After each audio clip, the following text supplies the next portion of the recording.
여러분 안녕하십니까, 이기방 TV입니다. SBS의 여론조사를 알려드리도록 하겠습니다.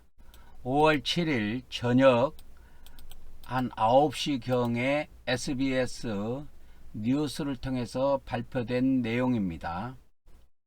자, 이재명 후보하고 김문수 후보하고 이준석 후보 3자가 대결했을 때 이재명 후보가 49%, 김문수 후보가 27%, 이준석 후보가 6% 나왔습니다.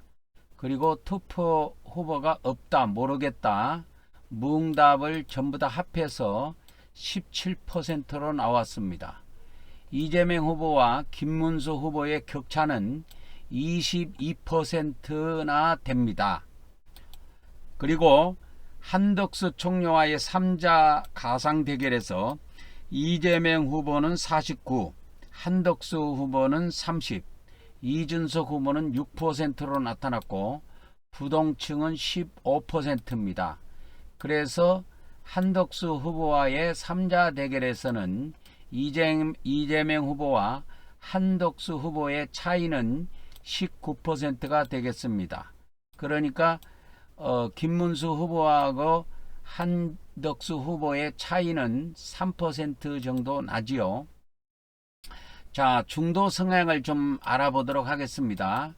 중도 성향에서는 이재명 후보가 56%, 김문수 후보가 19%, 이준석 후보가 8% 나왔고요. 또 중도층에서 이재명 후보는 56%, 한덕수 후보는 21%, 이준석 후보는 8%대가 나왔습니다. 자, 연령별로 3자 대결, 연령별로 보도록 하겠습니다.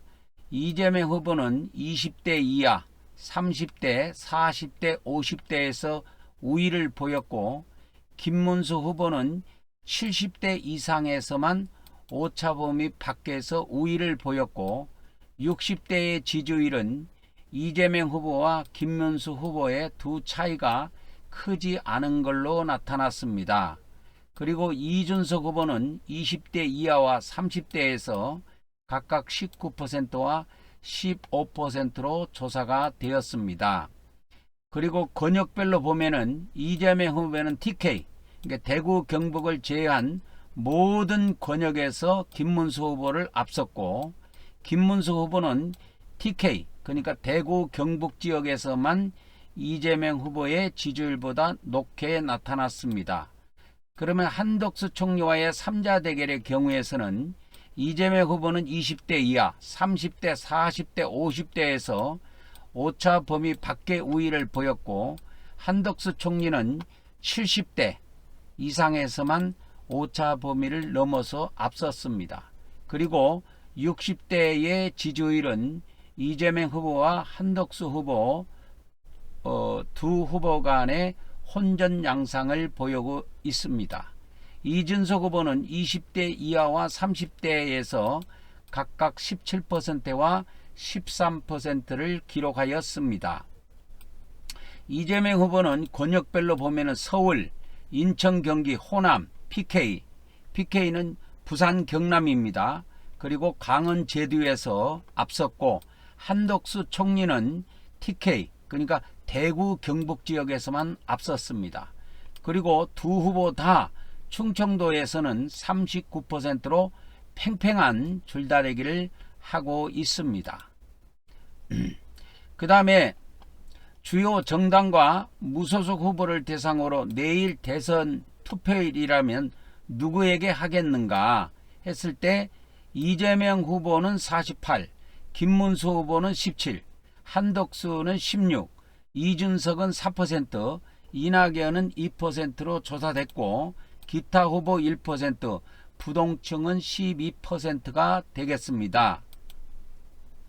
민주당 등 기본 야권 지지층에서는 이재명 후보를 85% 지지했고, 국민의힘 지지층과 무당층에서는 김문수 후보의 34%, 한덕수 총리에게는 33%로 나타났습니다.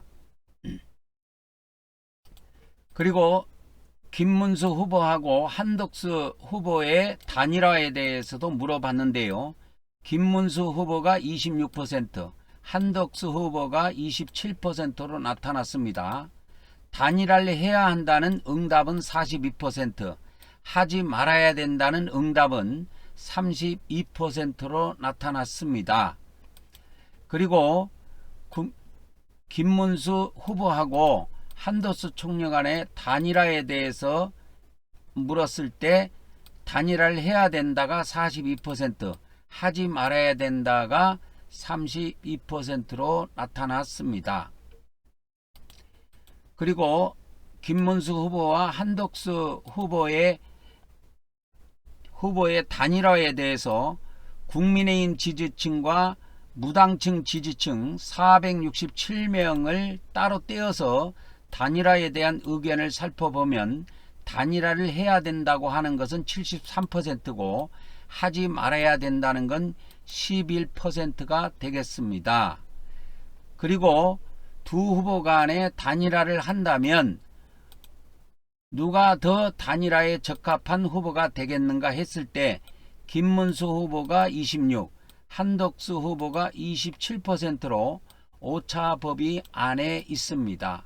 그리고 적합하다고 생각하는 후보가 없거나 모르겠다. 무응답이 무려 47%나 됩니다.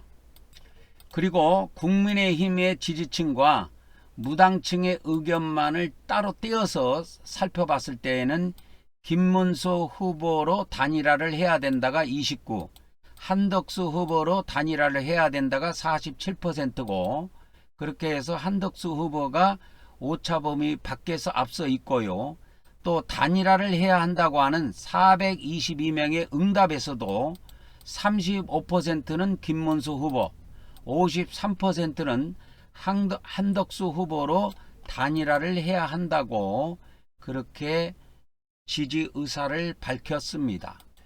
그리고 한덕수 총리가 대통령 권한대행을 사퇴하고 이번 대선에 출마한 것이 적절한가 부적절한가에 대해서 적절하다는 34%, 적절하지 않다, 그러니까 부적절하다는 61%고 모르겠다는 6%로 나타났습니다. 중도층에서는 30%가 적절하다고 봤고 65%가 부적절하다고 응답을 했습니다. 그리고 이번 조사에서 대선 투표에 참여할 의향이 있다고 바뀐 사람의 응답이 19%나 나타났습니다. 그 가운데 43%는 이재명 민주당 후보의 대법원 판결 결과가 투표를 하는 데 있어서 큰 영향을 미쳤다고 합니다. 이처럼 이번 대선에 투표할 의향이 최근에 이와 같이 많이 달라졌는데 달라진 의향 전체 응답의 19%가 전체 투표 참여 의향이 19%나 달라졌다고 합니다. 원래부터 투표할 생각이었고 지금도 변함없이 투표할 것이다가 78%, 투표할 생각은 있었지만 투표하려고 하지 않는다가 5%로, 투표할 생각은 없었지만 생각이 바뀌어서 투표를 하려고 한다가 14%로 늘어났습니다. 그리고 원래부터 투표할 생각도 없고 앞으로도 투표 안 할 것이다, 변함이 없는 사람이 3%로 나타났습니다. 정당 지지도 별로 보면은 민주당 지지층에서는 12%가, 국민의힘 지지층에서는 25%가 생각이 바뀐 걸로 조사가 되었습니다. 그래서 생각이 바뀌었다는 응답자 187명에게 가장 크게 영향을 미친 것이 무엇인지를 물어봤습니다. 그랬더만은 이재명 민주당 대선 후보에 대한 대법원 상고심 판결의 영향에 의해서 43%가 투표 의향이 바뀌었고 한덕수 대통령 권한대행의 사퇴와 대선 출마에 의해서 영향을 받은 사람이 13%, 주요 정당의 당내 경선 결과에 영향을 받은 사람이 11%, 주요 대선 후보들의 단일화 가능성에 영향을 받은 사람이 4%로 나타났습니다. 이번에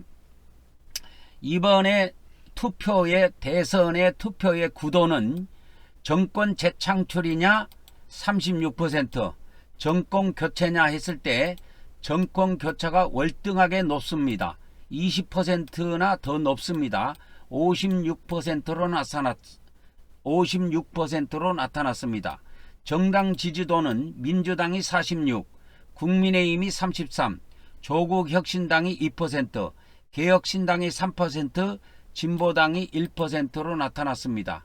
민주당과 국민의힘의 정당 지지도 차이는 무려 13%나 벌어졌습니다. 이번 여론조사는 SBS가 여론조사 기관 입소스에 의뢰해가지고 어린이날 5월 5일하고 그 다음날 6일까지 이틀 동안 무선 전화 면접을 통해서 전국의 유권자 1,003명을 조사했다고 합니다. 응답률은 18.1%로 표본 오차는 95%고 신뢰 수준은 플러스 마이너스 3.1%포인트가 되겠습니다. 그래서 자세한 것은 중앙선거 여론조사심의위원회 홈페이지나 SBS 홈페이지를 참조하시면 되겠습니다. 다시 한번 이번에 대통령의 3자 대결을 봤을 때 이재명 후보가 49, 한덕수 후보는 30, 이준석 후보는 6%로 나타났고, 또 김문수 후보와 3자 대결에 있어서는 이재명 후보가 49, 김문수 후보는 27, 이준석은 6%로 나타났습니다. 이상 SBS에서 오늘 5월 7일 날 발표한 여론조사를 알려드렸습니다. 다음 시간에 뵙도록 하겠습니다.